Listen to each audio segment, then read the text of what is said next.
रक्सी पिउनु रहरकी बाध्यता। मात्नलाई यहाँ रक्सी नै पिउनु पर्दैन हजुर, मात्नलाई यहाँ रक्सी नै पिउनु पर्दैन हजुर। धेरै मानिस बाध्यताले रक्सी पिउँछन्, रहरले पिउँदैनन्। रहरले रक्सी पिउनु कायरता हो, रहरले रक्सी पिउनु कायरता हो भने बाध्यताले रक्सी पिउनु चाहिँ साहस हो। खाडी मुलुकमा भाग्य खोज्न जाने हाम्रै छोराछोरी, खाडी मुलुकमा भाग्य खोज्न जाने हाम्रै छोराछोरी घरको संगार नागेर गएपछि नुनिलो पिएर नमात्ने बाबु आमा बिरलै भेटिन्छन्। अझ त्योभन्दा पनि पर बाकसमा थुनिएर आउनु पर्दाको अवस्था झन मदहोसको हुन्छ। एउटा भएको छोरो पनि 12 बजे रातभरि धर्मरिँदै घरमा आउँदा, एउटा भएको छोरो पनि 12 बजे रातितिर धर्मरिँदै घरमा आउँदा मनमा चट्याङ परेका बाबु आमा त्यसै मातेका हुन्छन्। आँगन पोलेर कन्यादान दिन छटपेटिएका बाबु आमा, आँगन पोलेर कन्यादान दिन छटपेटिएका बाबु आमा छोरी सुत्तै पहिला गएपछि, आँगन पोलेर कन्यादान दिन छटपेटिएका बाबु आमा छोरी सुत्तै पहिला गएपछि रातभरि आँखा चिम्म नगरी तिनी बाबु आमा मातिरहेका हुन्छन्।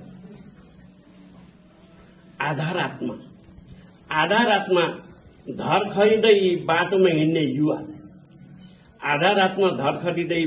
हिँड्ने युवा रुखमा बजारिन पुग्दा बाबु आमाले अस्पताल पुर्याउनु पर्दा विक्षोभले तिनी बाबु आमा मातिरहेका हुन्छन्।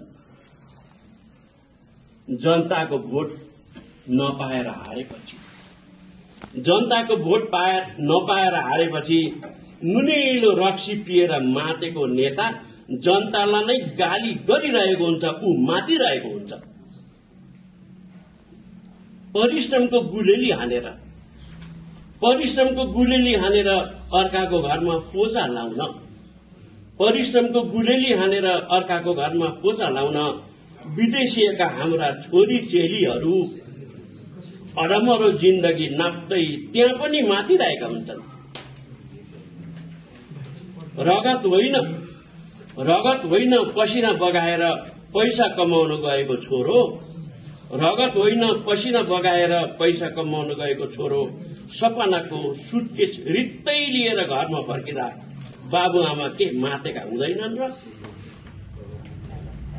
सिन्दूर हालेर घर भित्राउन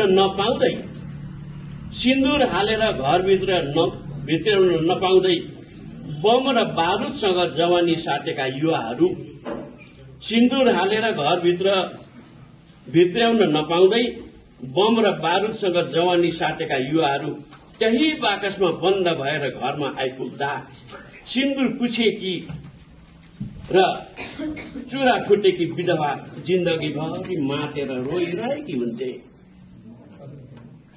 जाँतोको हातो घुमाउँदा उठेका हातका चरचरी ठेलाहरू सहेर पनि छोराछोरी पाल्न नसकेकी विधवा आमा नुनिलो पिएर जिन्दगीभरि बाध्यताले मातिरहेकी हुन्छे। कोही रहरले रक्सी पिएर मर्छन्, कोही रहरले सक्तो रक्सी पिएर मर्छन्, अनि कोही चाहिँ बाध्यताले रक्सी पिएर बाँच्न नै खोजिरहेका हुन्छन्। यहाँ मात्नुको अर्थ अलग अलग भए पनि हरेक मान्छे हरेक स्थितिमा मातेकै हुन्छ, होइन हजुर? धन्यवाद।